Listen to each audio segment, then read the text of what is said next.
Watching Dead, the unofficial podcast for AMC's The Walking Dead. I'm Jim. And I'm Aaron. And this week we're going to be discussing Season 2, Episode 5, entitled Chupacabra, a.k.a. Goat Sucker. Chupa. Cool title. I like the title. No chapa, Chupacabra. Oh, boy. This is going to be a weird episode, folks. I'm going to do it entirely in Huttese. We're a little high-strung tonight. Before we get into the recap tonight, do you have any news? Let me check my outline. That's a good still idea. grooving through the tunes. Yes. The news I have is to pimp our Amazon site. It's going to be, you don't want to fuck with the Black Friday crap and get trampled underneath 1,000 people at Walmart, Walking Dead style. Check out Amazon. More to the point, check out baldmove.amazon.com. Anything you buy on the site throughout the holiday season. No, don't do that. Why? Go to amazon.baldmove.com. Oh, thank you. Better. Yeah, the other would not resolve. It's amazon.baldmove.com. Anything you buy through our affiliate link, we get a teeny tiny percentage, like ridiculously small. Helps cover the cost of hosting the show. I mean, that's all we try to do. We try to each month offset the humongous bandwidth bill that we get for hosting gigabytes. I think we're in the gigabytes, 1.21 gigabytes of data pass through our pipes.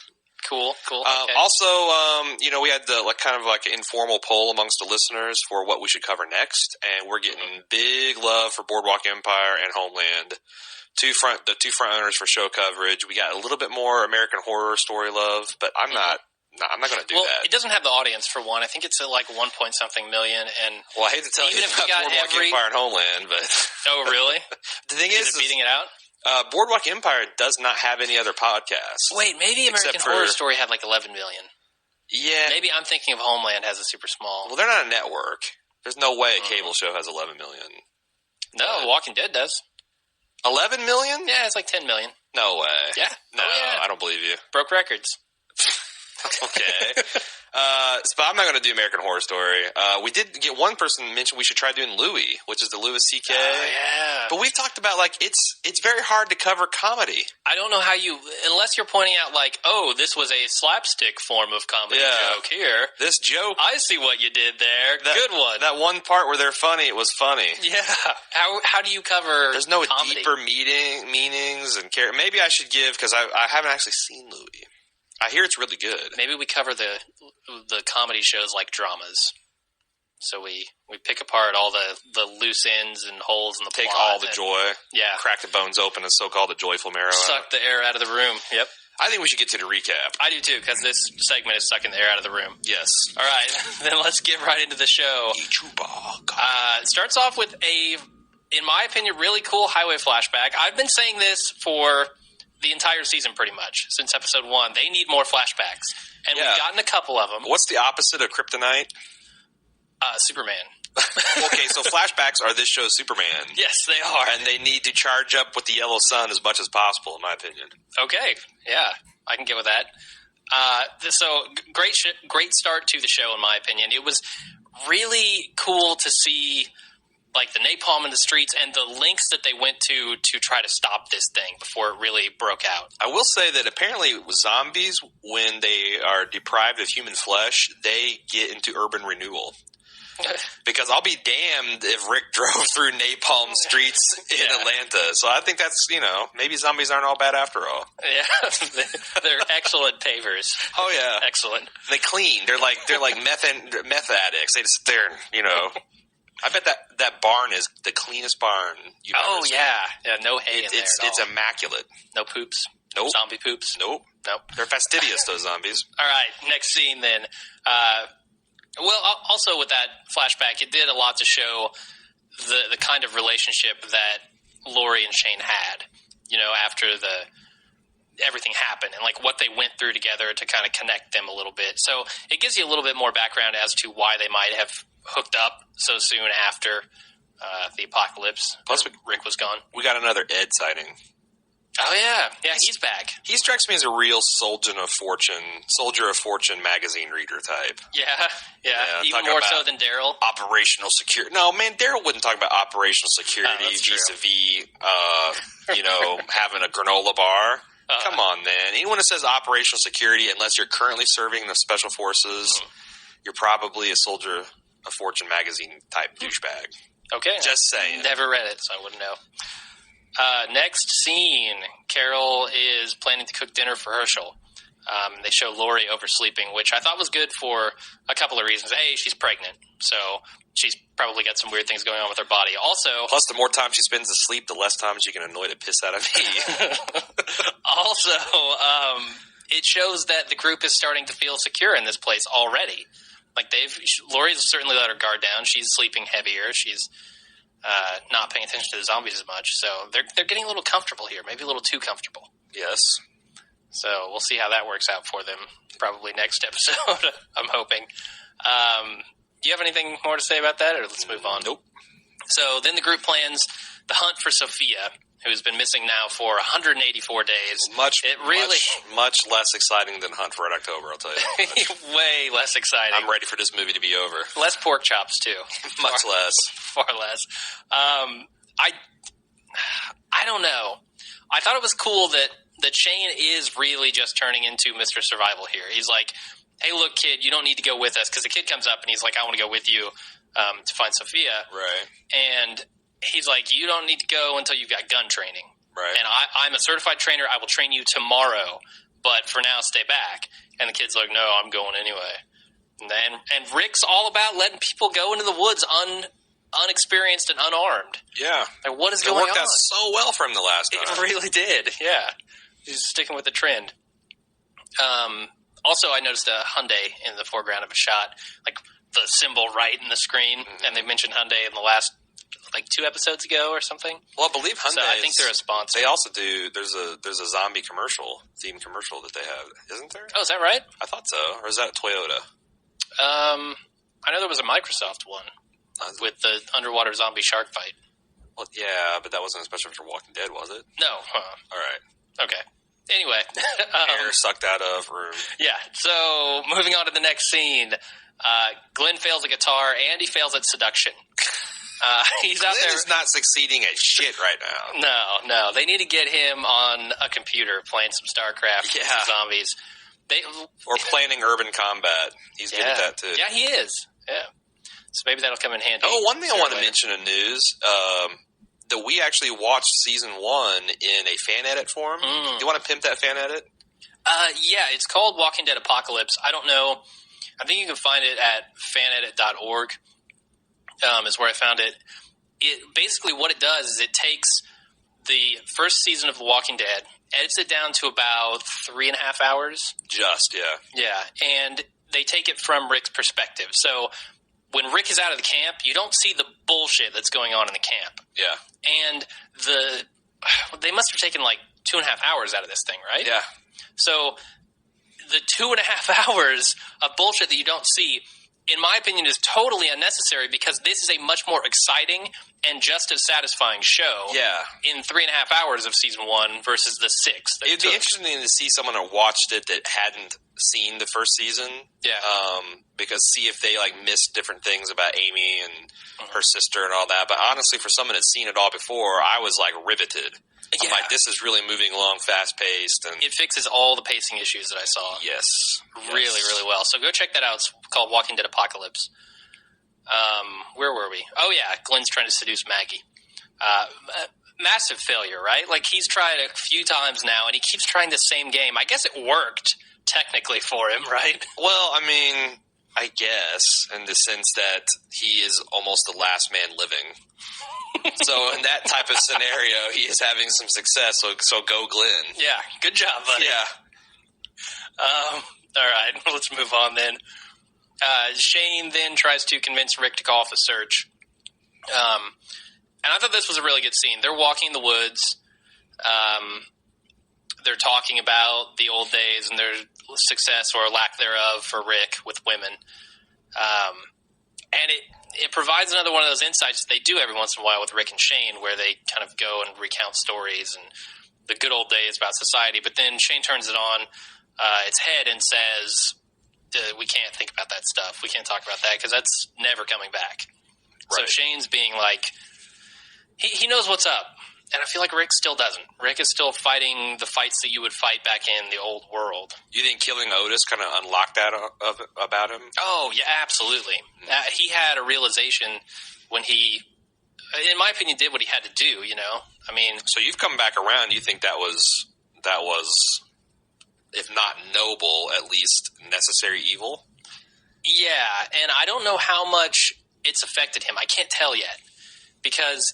He at the time that he did it, he understandably seemed very distraught about it. But now he seems to be, I don't know if he's forgetting, like he told Andrea to do, or that was it, or what. But it doesn't seem to be affecting him emotionally very much. No, and I don't know if there's going to be some more kind of chickens come home to roost as a result of that. But yeah, I seemed like shaving his head and throwing that rock on the Otis pile. Yeah, completely got him over any feelings of guilt or doubt about all the situation. All his love for Otis was in his hair. Now it's gone. As long as he keeps that hair short. It's like the anti-Samson. Yes. His strength is in his bald head. Yeah, but he's absolutely spot on about Sophia. I think like he is becoming super survival man. And he tells Rick, like, if this were before the apocalypse, we'd have 72 hours before we consider this a body, not a person. Right, and that was before all this shit happening. And I think that does shake Rick a little bit. Rick acknowledges it. He says, and then when he comes back, he's talking to Lori, which we'll get to in a minute, but he seems very shaken by that. Now, what do you think? Because I thought it was odd. They at least acknowledged the fact that Daryl found evidence of a child living in an abandoned house. Yes. Why do you think they didn't follow that up? Like maybe station someone at the house in case she would come back? I mean, why would a little girl not stay where she's found shelter and food? I don't know. They did it totally off screen. So he never told anybody about it that we saw. Right. But he obviously did. So we don't know what he told him. Did he tell him, hey, I knew she wasn't going to come back to there because of A, B, and C? Or what is it? I don't know what information Daryl has about that or insight into the situation. I don't know. So maybe he knows better than us. Maybe he's just like, yeah, she's not coming back. She left a note. I'm never coming back here. Yeah, they just this didn't house is all drafty. off screen. This house is drafty. I couldn't get 8 solid hours. Smartphone out and Yelp. Give it like a super negative review. F-. Yeah. Accommodations unsatisfactory. Found dirty sheets. Pool closed. All right, let's go ahead and move on. So speaking of Daryl and Sophia, Daryl finds Sophia's doll and, of course, gets an arrow in his side. And this takes place over the course of a couple scenes here. What did you think about this? Well, first of all, this is the first time since probably this first season that I've actually seen the writers do something clever with symbolism. What was that? That they had the broken doll, kind of swept underneath that tree at the bottom of the gully. And then Daryl came to rest at the exact spot, a broken rag doll himself. And I was like, I see what you did there. Tip of the cap. Gotcha. Yeah, but I liked it. At first, I liked everything. Are we going to talk about the Merle thing at all? Okay, definitely. So let's just deconstruct this whole scene. Sure. Another thing that I think they did really well is I think that this show has had a cardinal sin of telling us things rather than doing us. I mean, they could have done the scene with 5 minutes with Dale or Daryl pouring his heart out to Rick about, I'm just so confused about the group, and my brother raised me to be like this, and all that stuff. But instead, they had this, flashback hallucination where they simultaneously showed where Daryl came from, how he became the man he is, and also showed us how he didn't become the man that Merle was. Does that make sense? Absolutely, it does. Like in just 5 minutes of really good, of very economical writing and character development, they did both of those objectives, and I thought it was awesome. I was actually, slow clapping the writers at that point. Yeah, that was a very. In fact, I want to say that this episode was 75% its way to earning like a B rating from me. good, not great, until we got to the scene, which I'm sure we'll spend a lot of time talking about, the one that made me rage out on Facebook and in real life. But, again, Daryl's my favorite character. Getting to know more about him, not a bad way to spend a half hour. Yeah, absolutely. I'm trying to think if there's anything more we want to say about that. Daryl's using target arrows. I just realized that. I know people are going to jump all over us for this. They're bolts. We know. We know crossbows use bolts. Don't say they're not arrows. Really? Because Daryl called them arrows. So fuck you. Well, there you go. If you're going to disagree with me, you gotta go through Daryl Dixon. I don't think you want to do that. I was just noticed it because apparently if those are real hunting bows or arrows or bolts, they would have broader blades and inflict damage. But those are kind of like what you would shoot in a practice range or into a target. They're like straight. I'm assuming that's all you could find. Like, maybe I picked up this crossbow and here are these. I figured it was his personal crossbow though, and you don't think so? I don't know. The other thing is when he pulled the arrow through him, he pulled it where the flights, where he pulled the feather side out. Why would you do that? The other was a straight end that actually tapers out. I don't know why you pull them feathers through. The only thing I can think of is maybe that he thought the tip was contaminated. Maybe, because I know he is shooting these bolts at a lot of zombies, but... Why don't you think obviously he's got to have some way to sterilize this. He's cleaning he hunts with these damn things. For sure. Shoots a squirrel with one. He does. Impressive. And then eats that squirrel raw.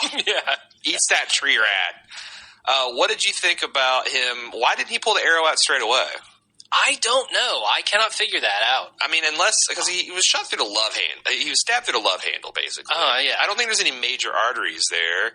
I mean, I guess it's like standard procedure if you were shot through the leg or like the armpit or something to not pull out an arrow because it might be all that's keeping the gush of blood from going through. But I'm thinking this is more of a WWMD moment. What would Merle do? Where, because Merle has kind of been the one motivating him and pushing him and everything, right? For his entire life. I think we see that. Because it wasn't his daddy. We know that. Exactly. It wasn't his mom. I don't know that Daryl has ever been shot with an arrow before. I don't know. So he's probably figuring out what to do when Merle's talking to him. Yeah. Because Merle's the one who comes up and says, hey, pull that thing out of your side. Right. To be able to dress your wound better. I think that was Daryl, like, figuring out what would Merle do. Because he's the guy who trained me to be self-sufficient or self-reliant and all these things. So I got to figure out what he would do. That's what he does. WWMD. Yeah, that's not a good philosophy to live your life by, actually. Yeah, not at all. But it saved him here. So. What weapons of mass destruction? Okay. That's also a game Saddam liked to ask. Yeah, the WW. Oh, boy. All right, moving on. So this is when Rick comes back to Lori after the hunt for Sophia, and he's looking for support, basically. He's questioning, hey, are we doing the wrong thing by staying and looking for Sophia? Should we be moving on?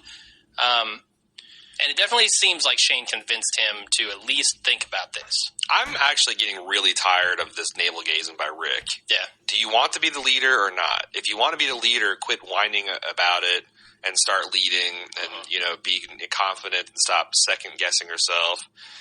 If not, I don't know. But then, I read the book 1776 about the American Revolution, and boy, George Washington comes across as an indecisive moron.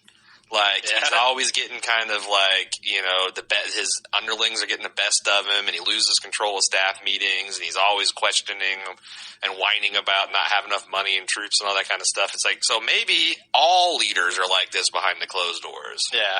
So, who knows? I don't know. But yeah, he's questioning things again. So in the next scene, Daryl's climbing up the hill, and he falls down again, which I thought was hilarious. I mean, you're going to make it fall down the hill twice, really? This time with an arrow through you? Yeah. So then Merle finally comes no, this isn't where Merle comes. Before that, you get a scene with Rick and Herschel talking. Do we have anything to say about Daryl falling down the hill? I just thought it was funny. No. Okay. So then Rick and Herschel talk about What do they talk about? They're over by the generator. They're talking about how they need to have proper communication about their people. Yeah. And they came to an uneasy alliance that you want anything with my people, you come through me. If you want anything with my people, you come through me. Yeah, and man, it's hard to see a two-leader system working out here. And I know why Herschel is doing this. He's doing it to keep the group separate, so they don't have to mix in, and that they can kick them out of there eventually. What seems like he's really, this episode, regretting giving Rick's people the chance. Yeah. Because basically everyone else around him is connecting with this group, and it's looking more and more like they're going to stay, and that's the last thing he wants to happen. Well, but I don't know why that is. Again, like last episode, what changed at this point in the episode that, I guess that they took one of his horses and they took one of the boys without even mentioning it to him. Yeah. They slaughtered a zombie and bled him into his well. That probably didn't go over that well. Yeah. Good job, guys. I wonder if he even knows about that. It does seem like by the end of the episode, he's really tired. And I thought it was kind of funny when he says, it's a wonder you people have survived this long. I'm like, yes! Yeah. They're idiots! I'm glad you noticed that. And see, all right, I have to say that this episode, when I first saw it, I didn't like it. I thought, this is a crappy episode. I went back and I rewatched it today preparing the outline, and I actually liked it way, way better. It's really good, except for the Andrea part. It is. But one thing that it did is it kind of changed my mind a little bit on the series as a whole, because I see Shane now becoming this survival guy who is saying every single thing that the audience is saying. Let's abandon this girl. Let's leave her. She's dead already. There's no way she's coming back. Let's get out of here. We need to survive. Yeah, and go ahead. And I was going to say, and Rick is doing the opposite. Andrea's making stupid decisions. Dale's doing stupid. Everybody's doing stupid things around Shane. I feel like that's part of the show. Yeah, I mean, Star Trek had that. Kirk and Spock were usually... Spock was trying to tell what the cold, logical thing, and Kirk was always the one to talk about, or I guess McCoy was the one to be like, damn your Vulcan blood, and Kirk would be the one to kind of mediate and choose. So it's like, I guess... do we have like a big three with Rick and Shane and Daryl here? I think so. And certainly that kind of struggle between losing your humanity or maintaining it in this horrible situation, that's always been part of the show. Yeah. But I think what we're kind of mistaking for stupidity on the part of the writers might be just stupidity on the part of the characters. Like, they want them to make mistakes to show... No, I'm sorry. There's nothing that you can do to excuse the well scene. That was the well scene? bullshit. Yeah, was pretty dumb. The shit with Andrea later on is pretty dumb, too. And the whole, multiple appeals to God, the Jesus and the church and the general... just meandering. I agree. And in fact, spoiler alert, in the spoiler section, which if you don't know our policy, don't freak out. We don't talk about spoilers until after we play the outro music. 10 to 15 seconds, 20 seconds of that. Then we talk about the spoilers for the next episode and also comic book spoilers.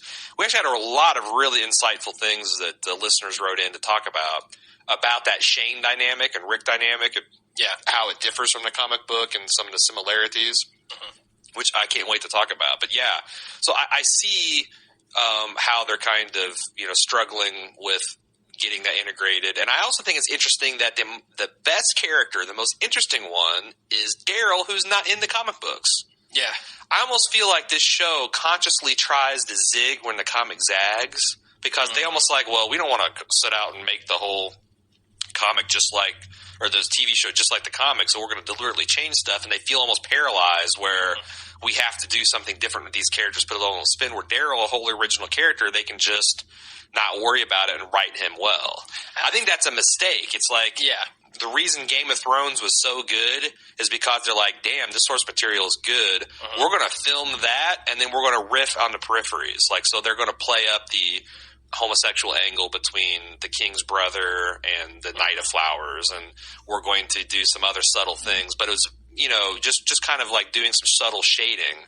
Where here they really invert into source material. Oh yeah, and I think that sometimes the writers are almost don't know what to do. They're so fixated on avoiding the target of the comic book canon that they kind of go off the rails or go way off the beaten track to avoid that kind of intellectual highway. Well, they kind of got some criticism for that in the first season. People were saying, "Oh, it's nothing like the comic book, and you need to make it more like the comic book." And then they did that this season.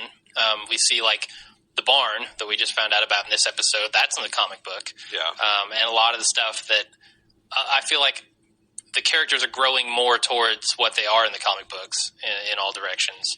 It just seems like there could have been a better. I don't know what was improved by not just doing exactly like we were talking about precast. They should be at certain destinations by now. Yeah, we shouldn't be spending what's going to end up being an entire season, or at least a half of a season, on a plot line looking for a little girl.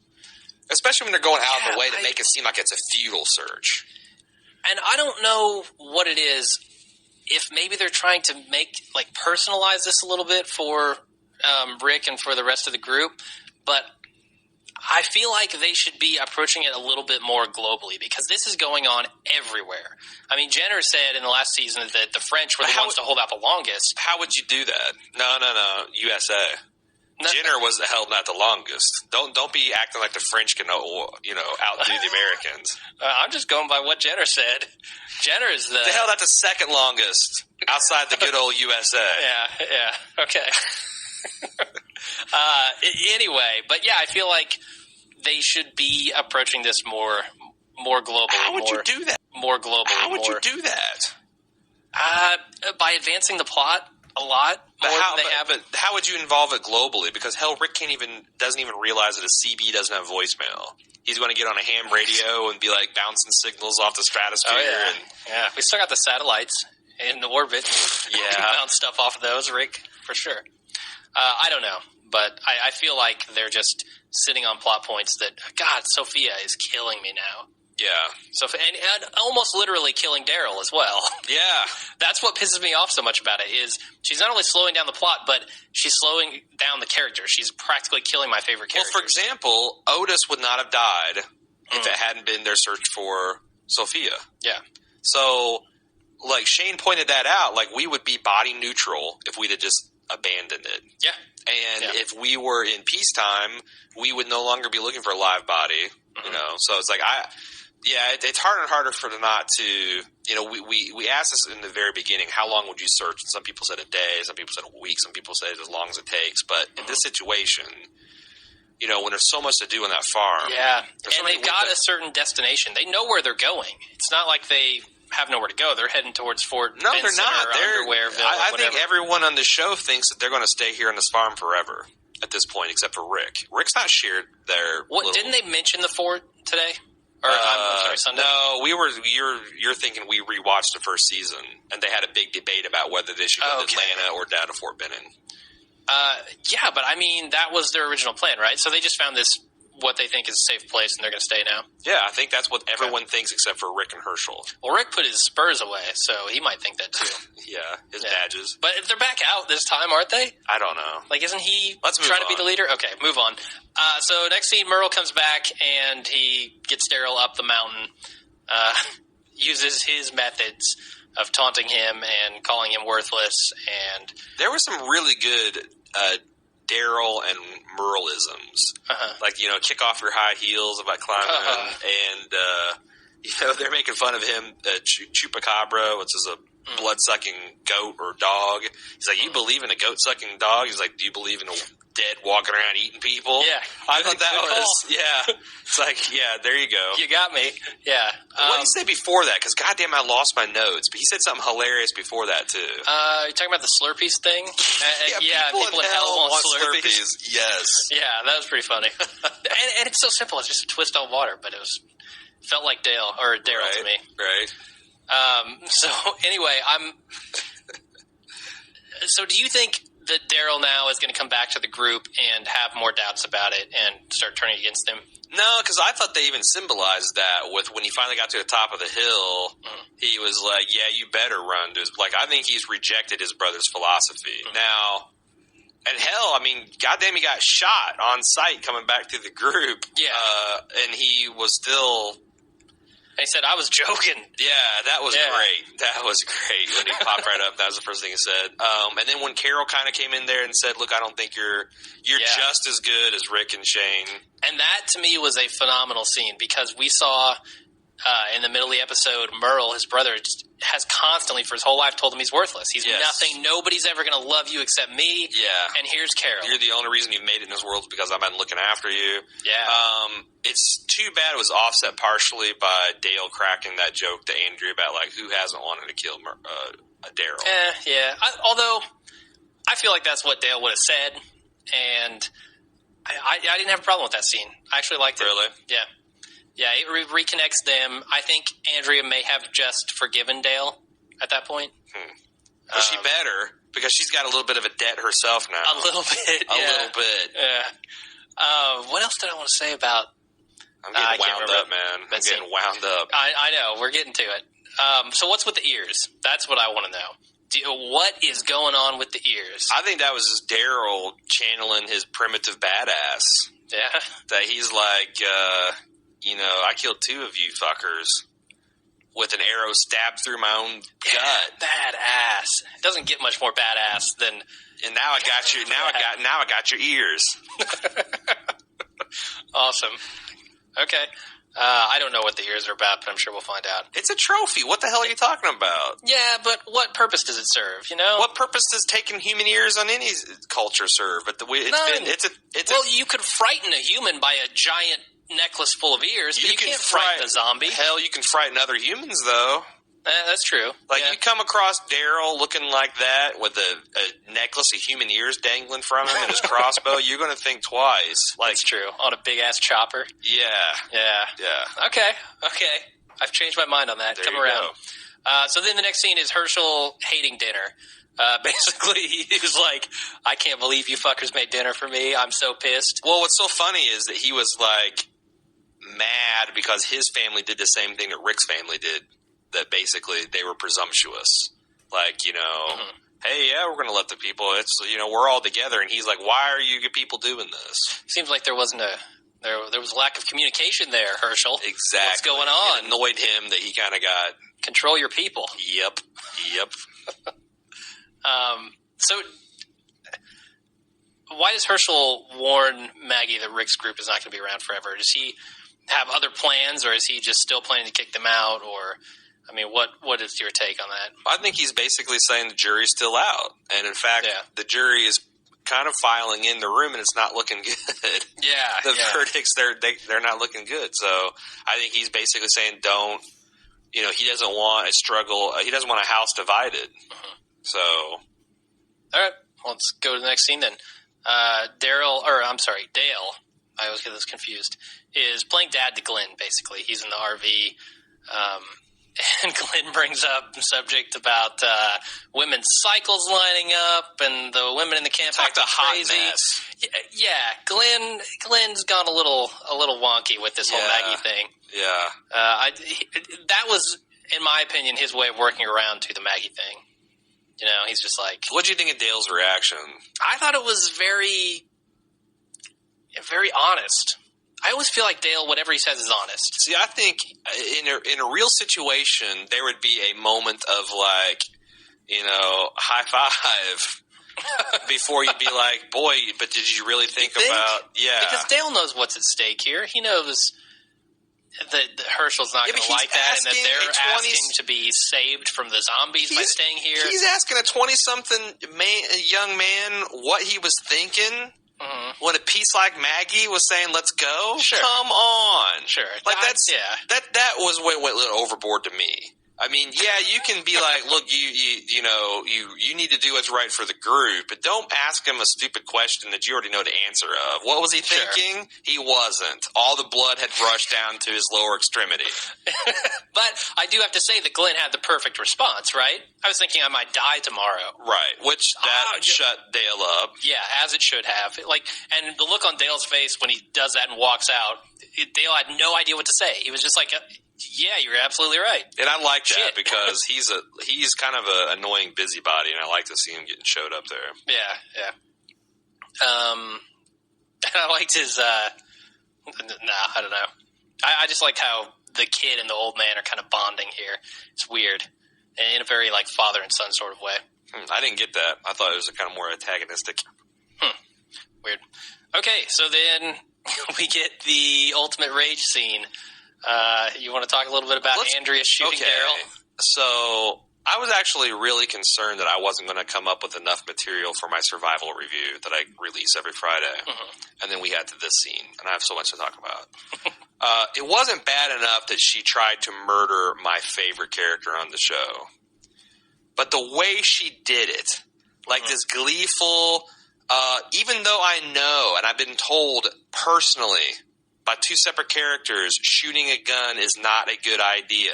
Even though that the baddest of the badasses available are going out there to deal with the threat with weapons, and is a lone walker from a long range.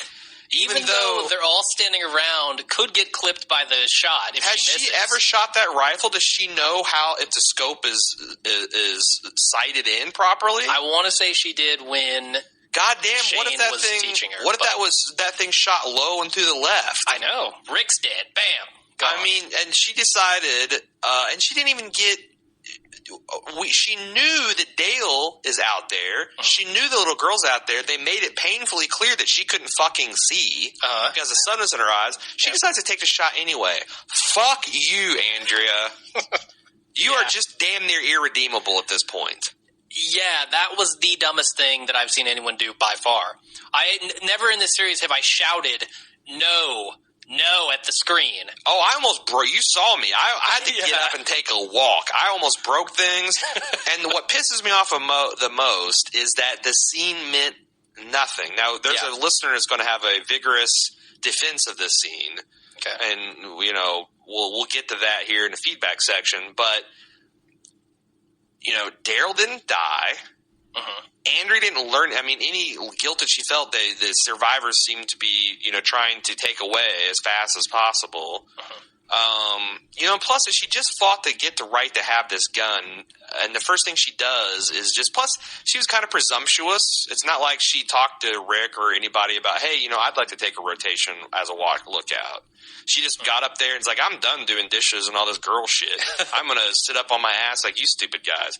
And honestly, she did do a better job as a lookout than Dale. Way better. We need to acknowledge that she saw that fucking that walker, quote unquote walker, from a country mile away. Yeah, they are the ultimate team. She's the eyes and he's the gun. Yeah, that's what I think. Just give him the gun, let him shoot. But I was just so angry that the way she came across was like if that was Carl and he was a little kid and he did that, I'd be pissed. Because it's like, well, I'm going to show Dad that I'm a good shot. But for a grown-ass woman to do that? Yeah, this felt very childlike to me. Yes. She felt like a giddy little like she's playing a joke. Kid. Or like you know, she just, the way she acted and chose to act that thing. And again, you know, I've said this before. She's savage looking with any expression other than blank neutrality. Yeah. She's the ugliest looking, good looking woman I've ever seen when it comes to happiness, rage, sorrow, loss, confusion. Yeah. Oh, that's not good. So another horrible, stupid thing about this scene is Shane and what's-his-face run off over to the zombies, and Rick follows them with a gun. What the fuck are you doing pointing that gun at the zombie, Rick? Well, I mean, I think that's entirely appropriate. You've got two guys with melee weapons. They get the first crack, but if something goes wrong, you got the gun. What is going to go wrong with three dudes? I'm just saying it's not a bad idea to go strapped. Ridiculous. If he shot first, then fine. But that wasn't the plan. Obviously, no. Grab a knife. Grab something else, not a gun. No, yeah, I want backup. No, terrible idea. I'm dealing with The Walking Dead. I want backup. Okay. Although I did think it was a cool shot because they're carrying Rick and Shane are carrying Daryl back, and T-Dog finds the doll and he holds it up, and it was interesting because they do a shot where they show Rick and Shane in the same frame, and they both have, like, opposing expressions on their face. Rick is excited by it. Shane's almost like, God damn it. Yeah, right, this shit again. Yeah. So I thought that was pretty cool. But I don't know. Do you want to rant any more on this scene, or should we just I'm saving some of that venom for because here's the thing. I haven't given out the death penalty as a penalty for breaking the survival rules. And I'm so mad at Andrea, I just might give out the death penalty as a recommended remediation step. Just blast her, shoot her in the head. No, don't shoot her. Because if I was doing a survival review of the first season, I would have given the death penalty to Merle. I would have said that Rick should have marched him off the ledge of that building instead of handcuffing him. But Andrea's probably the first one that I've been so mad that it's not enough to smacking a taste out of their mouth isn't going to work. Dragging them behind the horse isn't going to work. All the other creative way of red hot poker up the ass is not going to work. You might just need to feed her to the walkers in the barn. I'm all for it because that is just unacceptably disobeying direct orders from the group leader, acting in a deliberately stupid way, as according to the show's own rules, in a way that already exploits a weakness of the character, who she's gun crazy. That's the other thing. When we watched the first season, she is very quick about waving guns around. She is pointing them in people's faces constantly. Yes. It's no wonder they took the gun away from her. So maybe that's part of her character trait, is she's just a gun nut. Maybe. I don't know. She needs to learn how to use them. It's a good thing Shane's starting to teach her, because any longer and she'll be killing people left and right. Yeah. So, I don't know. Let's move on. We'll talk about the other stuff later. So Herschel fixed Daryl. It's basically sewing him up. And this is where he says, "So wonder you people have survived so long." I'm like, yeah, it is, Herschel. Good call. And then Shane explains basically the change in his behavior to Lori and Rick, where he says to Rick, "Hey, we've got to stop looking for this girl," whatever. Which is a little weird after they just found the doll. I mean, the doll kind of renews, hey. Yeah, I feel like we've talked about this enough, and we got a lot of feedback to get to about this point. So. Okay. But he really, I feel the only reason he's living right now is because he wants to look out for Lori and Carl. I mean, he basically says as much, right? Right. Which, again, Lori's back to running. You know, she deliberately left the door open for him romantically last episode. And now she's I don't know if she did. I didn't pick that up from that conversation.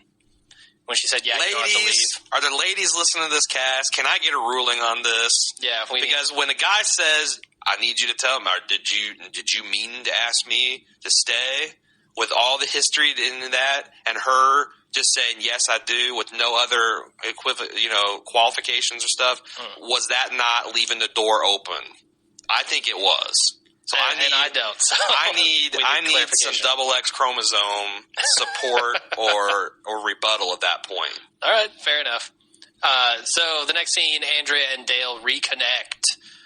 This is where he goes and sits down and makes a joke about Daryl. I don't feel bad for Andrea at all. Whatever, she Dale. was stupid. Your dumb ass can't even keep a look at. Daryl's done more in his severed ear necklace than you have for the group in the last week. Don't underestimate the value of being able to repair the busted-ass RV. You mean fake repair it? Yeah, fake repair it. God, can you imagine how pissed Shane would be if he found that out right now? Oh, man. I hope he does. Because what else is Dale doing? I would love to see Dale get pistol whipped. Yeah. That would make like a 5-minute pistol whipping scene. Like he did with Ed back in season 1. Yeah, an Ed-style beatdown would go down pretty good. Awesome. So then they do dinner, and Glenn makes an ass of himself, of course. Of course. As usual. And they have the kids at the kids' table, which was pretty hilarious. No. The kids' table wasn't nearly damn big enough for the kids in this. I mean, basically the adult table would be Daryl, Herschel, and Rick. They would be sitting at the kids' table, and then around the big table would be the rest of the jackasses, honestly. Yeah, that's a good point. I don't have anything to say about that scene. So then Carol comes in to where Daryl is sleeping and thanks him for all that he's done for Sophia. You missed the least subtle note passing in the history of anything. Mm-hmm. Like, I think everyone at the table was watching them pass this note. Well, it's because of fucking Dale. Did you see that? Dale looks over and he's like, "Ooh, what's going on over there?" And so he alerts Herschel to it. Herschel wouldn't have known. I just think that, Glenn could have played a little bit. He's like, "Oh, let me get that's what the sound design was like. It's like, could you be cool, man?" No, Glenn cannot I think be Glenn, cool. yes, Glenn has proven he cannot be cool. Impossible. All right. So then Carol thanks Daryl, and I really feel like not only are they saying, hey, there is somebody that likes Daryl and values him, but I think they're setting them up to kind of couple off. Yeah, and I hate that because she's the most worthless person on the show. But you agree, don't you? I'm afraid that that's what's going on. Yeah. I don't like it at all. I'm afraid about a lot of stuff that's about to go on in this show. I don't like it at all. Yeah. But I think it's going to happen. It certainly seems like it. There's not, I mean, in the given Survivor pool, there isn't a whole lot of other options. That's true. Well, you can hook up with Andrea. I would honestly hate that about as much. Yeah. So. Okay. Anyway. Good point. Don't rush in putting these people in bed together, writers. Introduce some new characters. I want you to find a real, genuine a badass lady to take his side. That'd be cool. Oh, yeah. Okay, so final scene. He needs to find his Beyonce, because he's a redneck version of Jay-Z. He's a redneck zombie killing version of Jay-Z. Sure. Final scene, Glenn uncovers the truth about the barn, and he's surprised. He's definitely surprised. You think? I thought he did a pretty good job of acting, holy shit, I can't believe this is in the barn, and I'm going to run away. Mm-hmm. And then Maggie stops him in the door, and you weren't supposed to see that. Mm-hmm. In scene. They're obviously not all family members, right? It's got to be people from around. There's like 30 of them. Hell, yeah. I mean, families are big in the South, but not I would say big. family and friends. Okay. Or I think that Herschel's got a all walkers found on property put in barn philosophy. Yeah. So we'll talk about speculation. Why do you think he's doing this? I mean, I think this is the fulfillment of the crazy AIDS speech from episode 2, right? Yeah, he thinks that they can be cured. Mm-hmm. He doesn't think they're lost yet. Of course, he doesn't know what they know. They should tell him about the stuff that they saw with Jenner. Right. Like, they die. You'd think the first few nights that they were getting acquainted that would, hey, we've been to the CDC. Mm-hmm. It's totally fucked. There's no cure. And here's the facts. Like, even if you were to cure them, these people are legitimately dead. Their brains are gone. Yeah. You know, but then again, that doesn't, I mean, we've seen that in popular culture where brain death does not necessarily, there's a lot of people that think that that's not good enough. Okay. I'm thinking of Terry soul Shiver. death? Is that what needs to happen? Yeah. This man's religious. I would think that he's not going to accept that brain cessation is real, genuine death. Okay. Well, what do you say to that guy then? There's nothing you can say. There's nothing you can say. It's just like any particular right to life group. When we're talking about abortion, we're talking about death penalty, we're talking about euthanasia. There's nothing you can tell this to change a person's mind. They have to figure it out on their own and sort out the evidence. It's a moral standpoint. There's no right or wrong answer. Yeah. So, all right. Well, So we'll see what happens. I think next episode, the zombies are going to bust out. They have to, right? Because Glenn riled them up. They were shaking on the door. I think they're going to get loose. I hope, because that would probably, shake things up at the farm, and they need to do that. Yes. Yeah. I've had it up to here with farm and highway, honestly. Yeah. Maybe the zombies maybe Sophia will come wandering out of the woods right as the zombies bust out and she gets eaten. Please, justice. Please, can we see this happen? Okay. I just want to be there on Reddit to see what the reaction is when that happens. Oh, the images that would go up would be awesome. That's it for the recap of the episode. I did want to give the kill of the week to Daryl, who pulls the arrow out of his side and then shoots a zombie with it, obviously. Oh, not for the squirrel? No, the squirrel was cool, but man, when you pull an arrow out of your side and shoot somebody with it, that's badass. Yeah. And the idiot survivor of the week, I think we know who that goes to. Obviously, Andrea? Yeah. So that's it. That's all I have. Do we want to go into listener feedback now? I don't really want to, but we've got a lot of it, so sure we do. should. Yeah. Plan. Andrea, not having experience, is quick to please and get satisfaction, but is extremely careless. Feeling guilt over her own carelessness, she could understand why the group had more than one reason not to trust her with a firearm, and then vow to herself not to make the same mistake twice, asking for assistance and to hone her skill. Realizing that she, in fact, did not need a firearm, she sees a tiny hint of truth in Dale's reluctance to give her the gun and then come to forgive him a bit more easily. That's just the beginning of what could potentially be a very intriguing storyline where Andrea could become a competent and skillful survivor that has to learn from her mistakes. Now we just need a skillful feedback reader guy. That'd be good. Yeah, I mean, I guess. I'm just saying the writers, judging from the reaction from the fans, are not doing this character justice, because maybe this is all a big planned out arc, but god damn, I hate this woman right now. Yeah, and even if all you say is true, it's going to be like, I just don't know where they could take her that's going to make me forget about all the stupid shit she's done this season. Yeah. Stupid shit.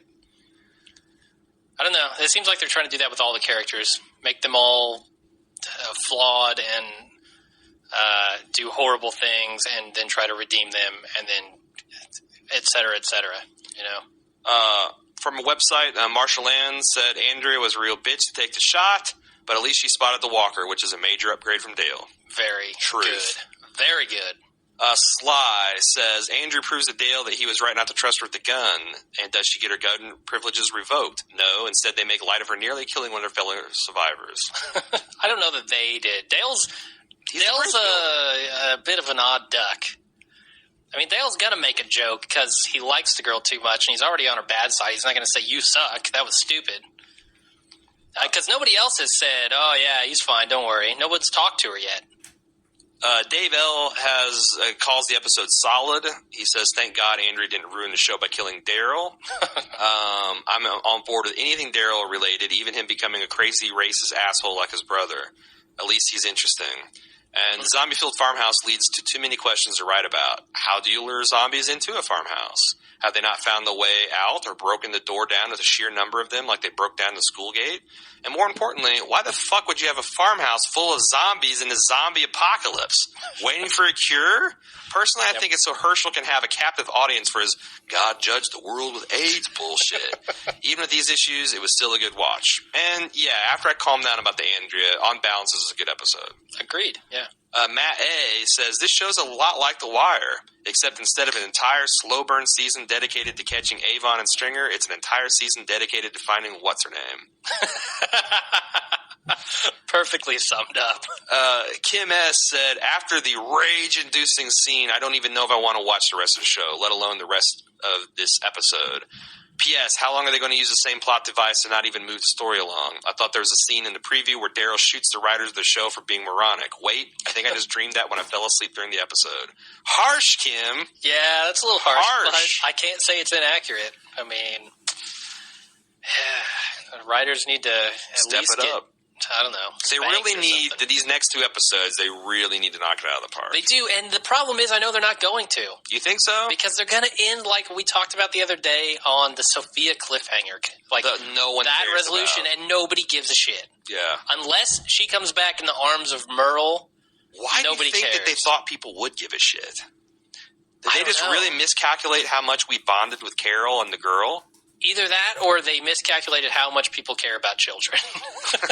No, but you know what I'm saying. It's like they think they built up that character a little bit more than they did, and then when she's gone 4 out of 5 episodes, nobody cares. Right. Dan T. Said that he hopes that he hopes that Walking Dead is building momentum like season Breaking Bad did. He also says that he gives a vote for us to cover American Horror Story. He also says he almost always agrees with Aaron's take on things, and his son's middle name is Aaron, too. I'm flattered, Dan, honestly. I don't think you needed to go and name your child after me. But that's better than a 5-star iTunes review, honestly. I like that. It says, by the way, I'm a fellow Hoosier and Colts fan. My condolences on the latter, and me and Jim are kicking back some Wee Mac from Sun King. Yeah. Locally owned and operated brewery. So cheers. Go Hoosiers. Do we have any more feedback? One last one. Doris Day, The Earth Stood Still. Doris Day? Doris Day, The Earth Stood Still. Oh, nice. Not just Doris Day. I felt another accidental gunshot seemed strange so soon after Carl's situation. My best guess is that this is happening more to develop Daryl into a paranoid defensive survivor, perhaps feeding into his apparent anxieties and fears of his visions of Merle are representing or conjuring up. They probably should refrain from accidental gunshots for a while after this, though. It really does seem like their go-to move is the gunshot. Yeah. We've got no idea how we're going to get them out of this situation. Just have somebody get shot. Yeah. There was somebody on Reddit that had, preview for the next Walking Dead. Carol accidentally shoots Darrow, who accidentally shoots. It's like this long list of people accidentally getting shot. Yeah. Tune in next week. I'm predicting Lori still gets shot. I think they've got to finish off the Grimes. Have the Trinity. Yeah. So, that's their go-to move. They're going to have to make a lot more sheriff hats, I think. So. Definitely. Okay, that's it for the show this week. Let's tell people where they can find us. You can keep up with all of our articles, all of our podcasts, go deep into our archives at baldmove.com. You can send us email about this show at watchingdead@baldmove.com. Follow us on Facebook at facebook.com/baldmove and at Twitter @baldmove. Jim Mann's Twitter, I'm Man Facebook. And I want to say, before we do close out the show, about the iTunes reviews. We shattered 60. Left it in the dust. Yeah, the goal was to get 6 reviews. We got up to 70-something. Thank you very much for those. We really appreciate that stuff. And we appreciate the good and the negative. I wish the negative people would actually... The negative I appreciate less. Give us more constructive feedback.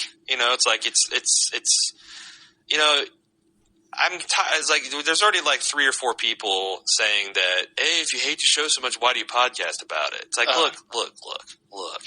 We obviously like the show. We wouldn't spend 10 hours of our life each week. We probably spend writing our notes, prepping for the podcast, recording the damn thing, episodes, editing the damn thing, doing the survival reviews. We wouldn't do this much if we didn't like the show. We wish the writers liked the show as much as we like the show, honestly. Yeah. So it's if you find, if you're just bitching about us, bitching about the show, I just wish you'd, give a little bit of detail in the critique. So. Yeah, tell us why the show fails, not why... If you're going to drag... Tell us why our podcast fails, not why the TV show fails. If you're going to drag down our iTunes score, at least give us something to, argue about or discuss or whatever. So that's my... If you're going to give us a 1-star, fine. Back it up. To say that our voices sound too fat or something. I got a fat voice. I got an Otis-esque voice, I think. All right. You can support us by leaving us reviews and giving us subscriptions, subscribing to our podcast on iTunes. That helps us filter up to the various what's hot and top lists and gets us more traffic and people listening to us. And you can also, again, as I mentioned in the first show, the way to keep our lights on and our disc spinning and the bits flowing is to use the amazon.baldmove.com affiliate link. Again, it costs you nothing. I can't stress enough. You're paying the same Amazon prices, same Amazon shipping. Yeah. They just give us a teeny tiny little kickback for everything you buy. Absolutely. All right, so that's it for the show this week. For the people who want to be spoiled for next week's show, stick around after the music. We're going to have our spoiler section. And until next time, I'm Jim. And I'm Aaron. See you next week.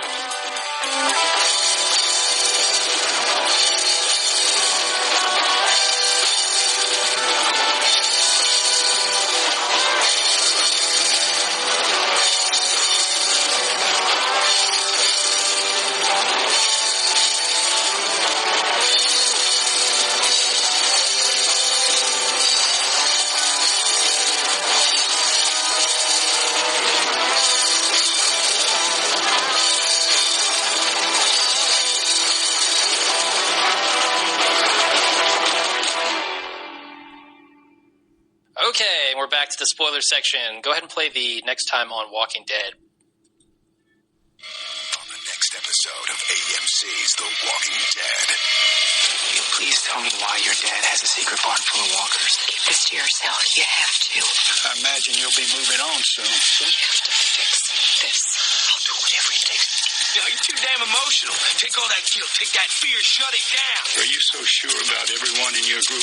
I know what kind of man you are.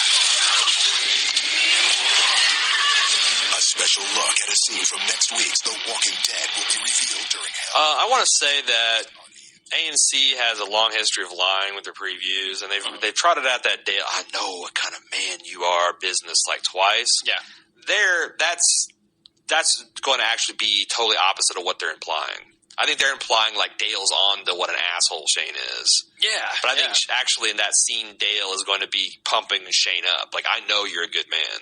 They're taking it completely. Oh, they're taking it completely out of context. Oh, wow. That'd be harsh. I'm making it an official prediction if we're still doing that bullshit that they're actually flipping that around on us. Well, you get a good, solid question from Glenn right up front.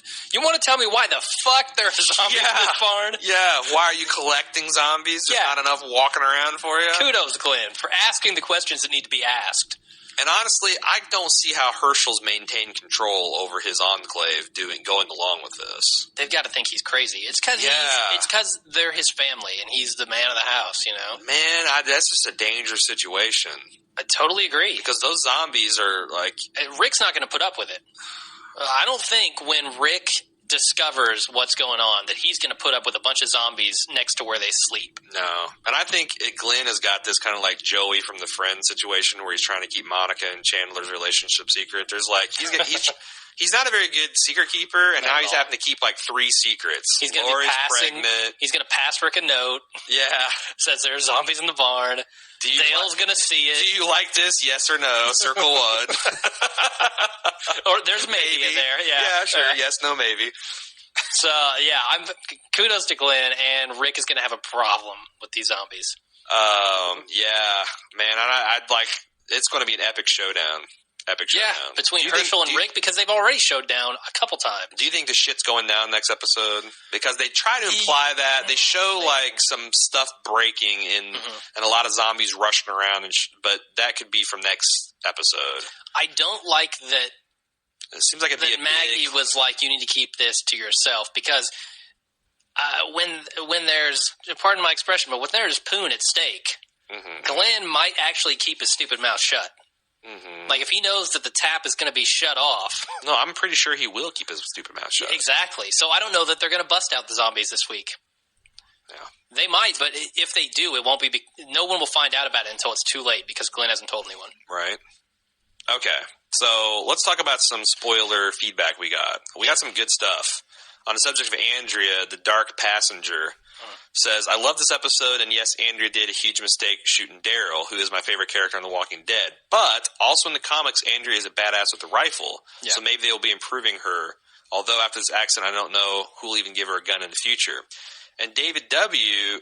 elaborates and says, well, wait, no, I'm sorry, she didn't do that. So what do you think about that? The other stuff is about Shane and Rick, which is very interesting. What do you think about that? So with Andrea becoming the sharpshooter, or they really portray her as the tough person of the group. I think she's building towards that with the gun training that Shane's been giving her. She's certainly trying to improve, but there are going to be setbacks along the way. And granted, this is a huge one. See, I think that she came across as the tough one in the group before. Like, she was the one that was, like, you know, suspicious of Rick and, like, you almost got us killed with a gun to his head. And they obviously sent her into the city to forage. But then after that episode, she's stuck doing laundry and, you know, being a victim. And I felt like they walked her character back from where she started off as a pretty badass character. Here's what I feel about the writing in the show. I think that the writers are not that good at juggling balls.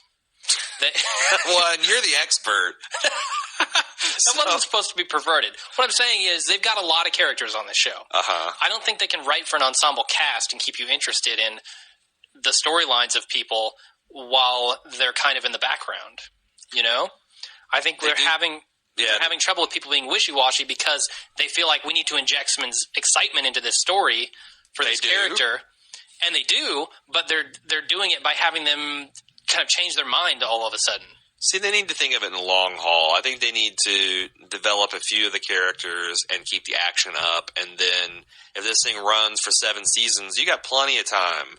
Like around season 7 or 8, you're going to be desperate for storylines. And yes, let's explore the Carol back catalog.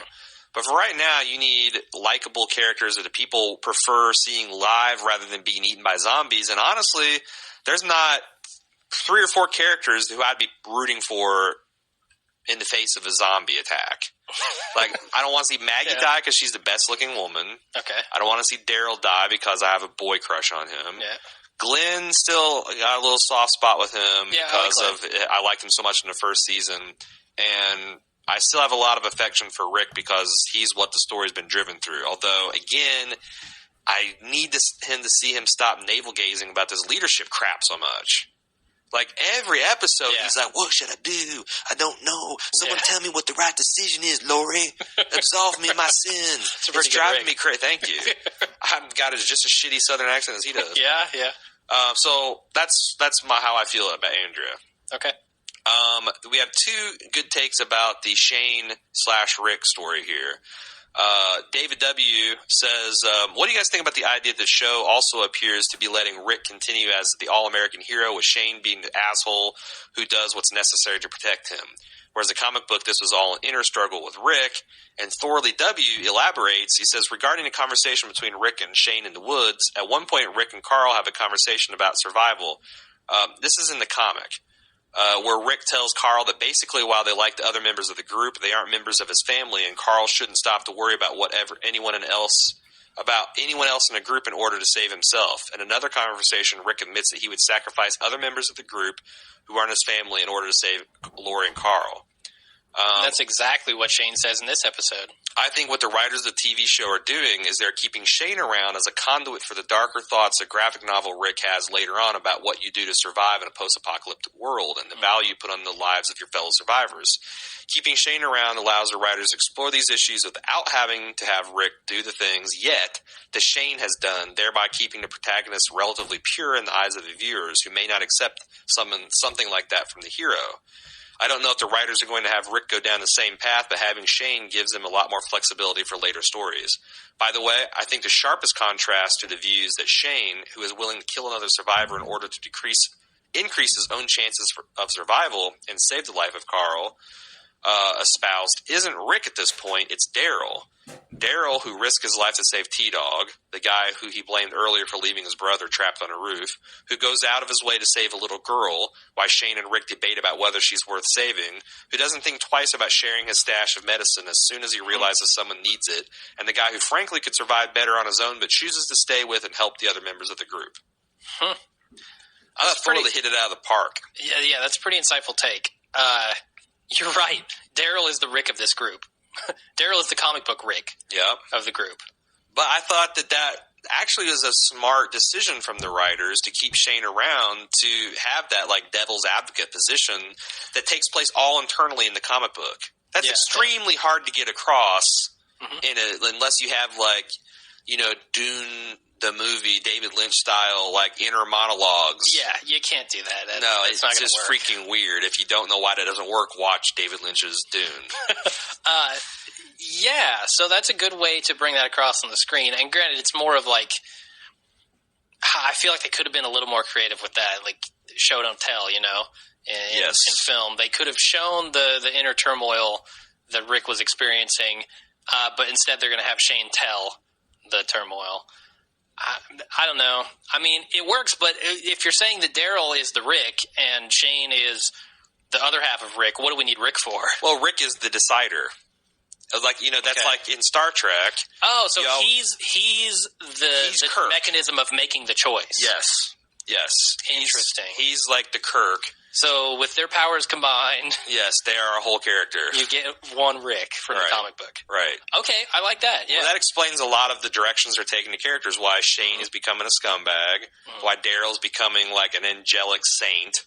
Yeah. And why Rick is so indecisive because, and again, I think a lot that this is sort of ham-fisted by the writers. They could do this better. Sure. But I think Thorley here is actually kind of making peace with me at some of the decisions they made with the characters. Yeah, and it's. I'm going to try. Did a lot for. I'm going to try going forward to look at the show in that light. Yeah, and see if it helps things out. I hope so. That's a good take. I'm hoping next episode's good. What do you think? It seems like it's going to be action-packed. Maybe, or maybe nothing will happen. Yeah. Who knows? Yeah. Like the writers could be tricking, or the preview editors could be tricking us again. Yep. So, can't wait to see what happens next. Again, what do you grade this episode? Now that we're out of the show and into the spoiler section. Yep. Hey, we like the spoiler section. Mix it up a little bit. It's free flowing. It's for the true fans. Yeah. It's a free flowing adult conversation. I'm going to give this episode a B-. Yeah. B-. Yeah. I was borderline C+. C+, B-. It's I'm going to give it a C+ because I said it was head for solid B territory, and then Andrea. Now, like, if you'd asked me right after the show and over, I would have probably been like F-. Yeah. But I gave myself 24 hours to cool down and take some deep breaths, go out, did some walking, some soul searching, and I think that it's about a C+. Okay. Above average, but just. Just barely. And if it hadn't been for Andrea's scene, it would have been in solid B territory. Yeah. So. All right. Well, Anything that's else? it. No, that's it. That's all I've got. All right. Let's end this thing. Do it. See you next week. Starting a business can seem like a daunting task, unless you have a partner like Shopify. They have the tools you need to start and grow your business. From